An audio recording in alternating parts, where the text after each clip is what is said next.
I do want to play the video of him being taken into custody. Yeah, go for it, brother. Compared to the raid, it was very subtle, not It's exactly heavy-handed. like how I told you it would be, right? Yeah. Didn't I tell you it was exactly how I told you it would be? Yeah. No. You're absolutely right.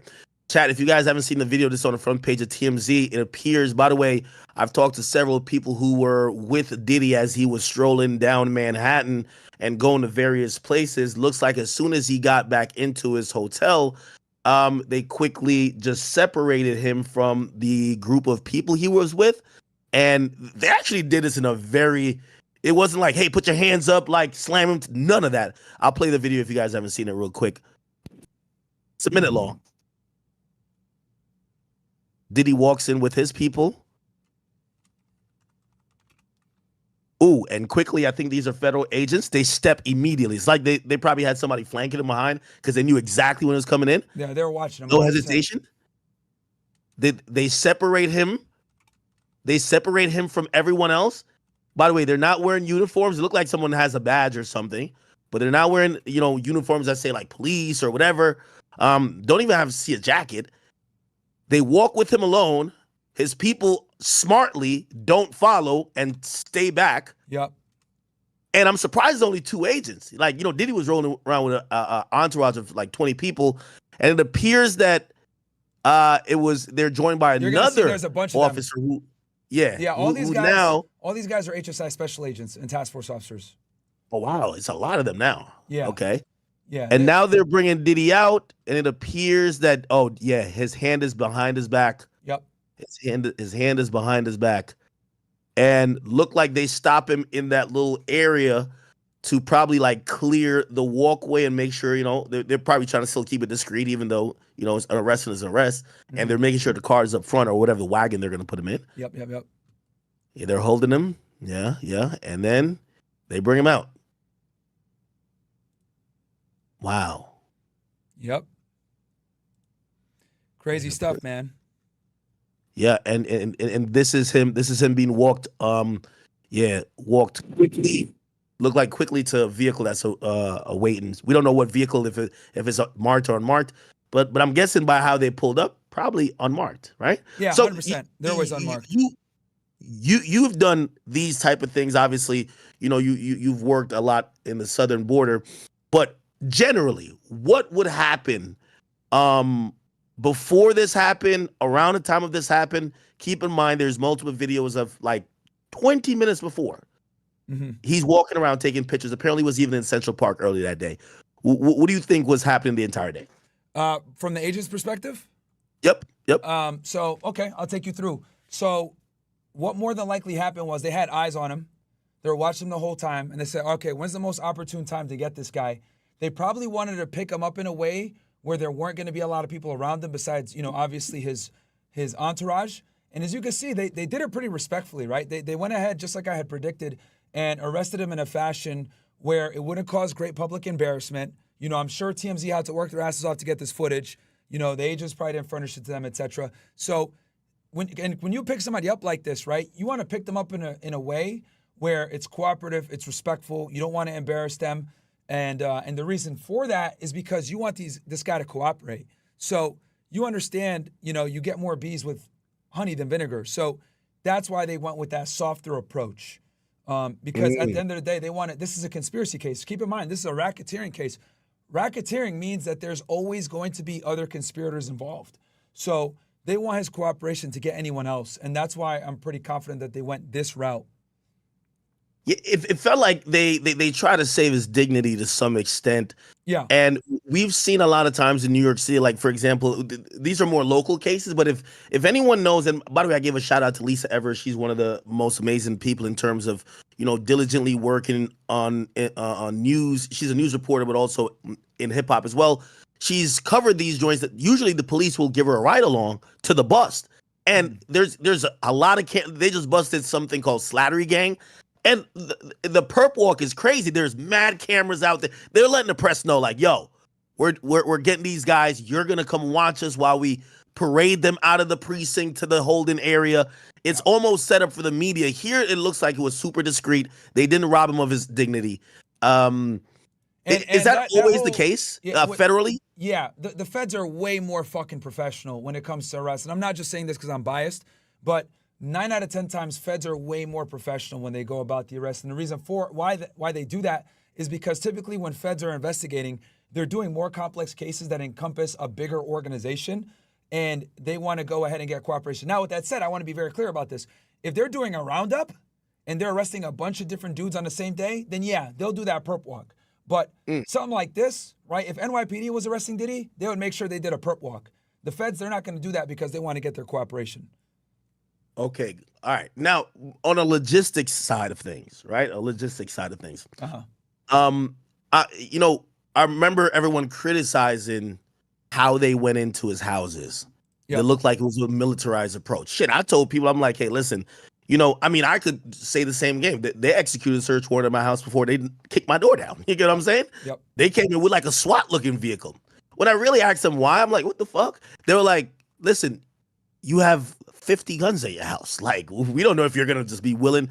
How do you think logistic-wise in making this arrest? They don't know. Diddy's rolling with 20 people, right? Yeah. Like maybe he's cool to go, but somebody might have a gun. Yeah. How did they think it was gonna be so smooth? We didn't see any type of force. Do you think they were kind of watching the individuals he was with? You never know. Security might not understand the situation, even though they should, because this was imminent, right? There was pretty much almost a plan. Diddy knew that he was gonna get arrested. How did they know they were gonna face no resistance? Because this was no resistance. He was cooperative. They were soft-handed. Pause. It worked out perfectly. Yeah, I think it comes down to them doing their due diligence, watching him on surveillance, identifying everyone that's in his entourage that walks with him. They're obviously going to run every single person. Because here's the thing. When you're watching someone on surveillance like that, you're going to identify all the people that they're rolling with. And when you're someone like a Diddy, you're going to roll around with the same people every single time, whether it's your security guard, your publicist, etc. You're going to start to surround yourself by the same people everywhere you go.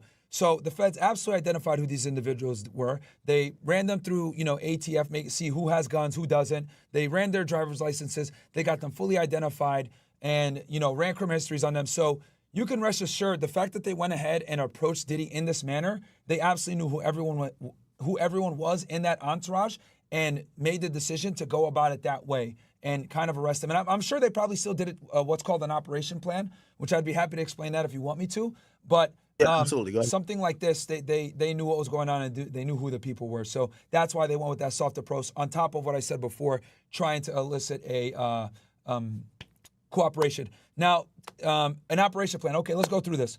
So an operation plan, guys, every single time you do an enforcement action in law enforcement, whether it's serving a search warrant, an arrest warrant, you're doing a knock and talk, you're doing anything that can lead to some type of enforcement action where use of force can potentially come, even something like this, which is, consider what I would consider a soft arrest, you should do something called where you have to do something called an operation plan, even for something like this. And the reason for that is because the operation plan not only covers what the objective is, it tells you who's going to be on the operation plan. If there's any informants, it's going to show who that informant is. If there's any undercovers, it's going to show who the undercover is. It's going to show which agents are in what position, the perimeter guys, the entry guys, the search team, etc. The arrest teams, the teams that take the prisoners back to the processing station, depending on how complex the takedown is. So.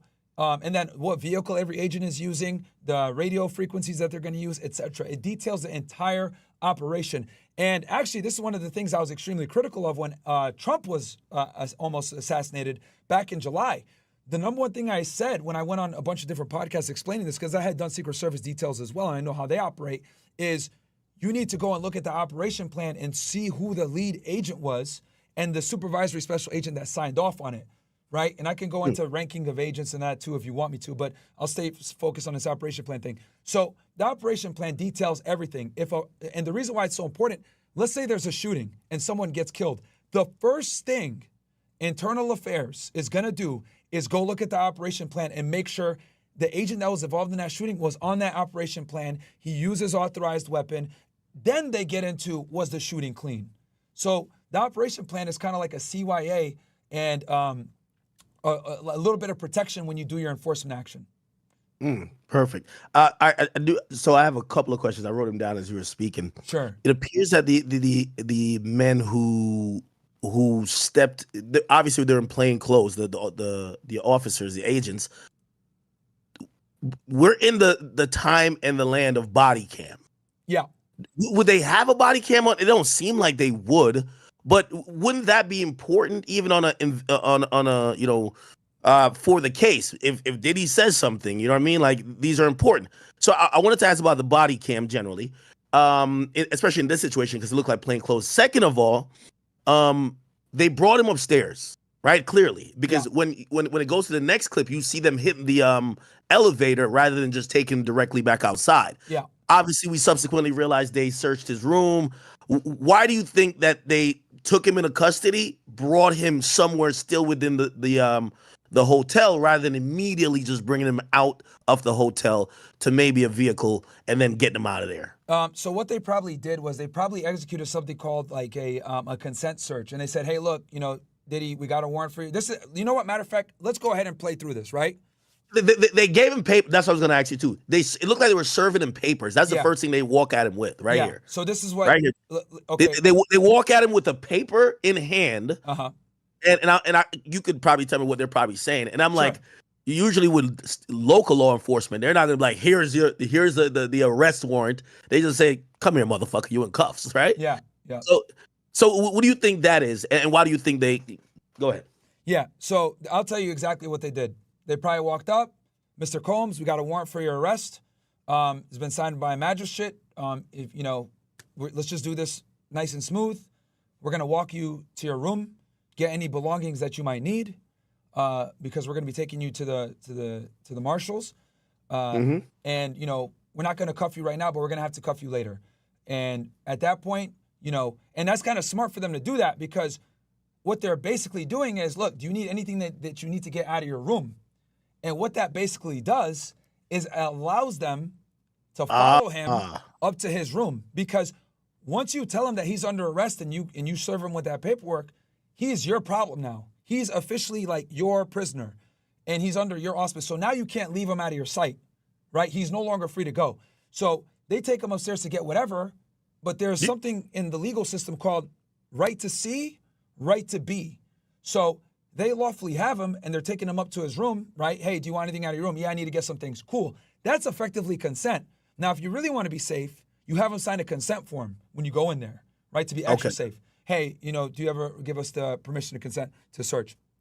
Or they could go in, see something that might demonstrate that there's criminal activity going on. Maybe they see some coke on the counter, whatever it may be. They could secure the room, go get a search warrant, and come back and search it after the fact because they were legally there and saw the cocaine, and now they have probable cause to search the rest of the hotel.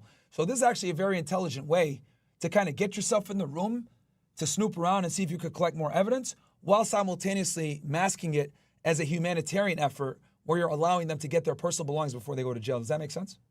No, absolutely. So it's a possibility that maybe they didn't have a warrant for the room. I also do want to ask, but that's a good way to be like, hey, you need to grab anything. They walk in, they're not gonna just let him just waddle in. Well, I guess he was not cuffed then. Oh, just go in the room and do what you want. We'll wait outside. They're gonna walk in with him. Of course. Now they're looking around. If they see something illicit, they're like, all right, well that's PC for us to keep searching and find even more stuff. Let me ask you a question. Do you think that maybe they were also set up somewhere else in that hotel? Maybe other agents, kind of monitored maybe not only his room. And what do you think that their interaction with the hotel was? You think they got to tell the hotel like, hey, we're here to do a police operation on one of your guests? Or they're just thugging it, there's in there? Yeah. So when I would do operations, I wouldn't tell the hotel shit. I would just be sitting there. Obviously, special agents are plainclothes, as you guys can see here. So I would just be sitting there chilling and wait for him to come in. Obviously, I got agents that were following him the whole time, and they're telling me, hey, he's about to walk in right now, blah, blah, blah. And then that's when I, make the approach like these guys did. I mean, this is, textbook, soft approach, arrest, get them to cooperate, etc. You don't tell the hotel nothing. You kind of do this surreptitiously, especially when you have someone famous like that. Typically celebrities like this have a connection and or a contact at the hotel. So you don't want to notify the hotel because they might go ahead and tell Diddy, yo, just so you know, bro, there's some federal agents here asking questions. Don't come back here. Do you think Diddy knew he was probably being followed or being surveilled Maybe the whole time he was in New York, but definitely that day. I know that the security for 6ix9ine, he said like the 2 days before the feds, he really came in. It was very obvious. It was like super obvious. Like the block is just filled with different cars. It's just clear they were under surveillance, and he was able to spot that out. Do you think that maybe Diddy, who was primarily walking around, probably started noticing, I know he's famous, so like you might just think it's fans, but started noticing a couple things different because this is an operation to follow him to make sure, Yeah, I mean, he's I'm sure he might have noticed it, but the thing is that he's been at least Diddy has been on notice that he's been under investigation as soon as they hit his houses back earlier this year and they did the search warrants. So at some point, at first he was probably really, freaking out, like, am I being followed, whatever. But then it starts to kind of, that level of paranoia just naturally goes down. You're under investigation. You know what's coming. You know you're going to get arrested at some point, and you kind of chill. And, like, at this point, you can see he's very calm when they come up to him. It's almost like he knew it was going to come at some point, just waiting for the day. And it came, and he was smooth about it, and he knew. So it's a whole different thing when you know that you're going to be arrested versus when you get suddenly arrested.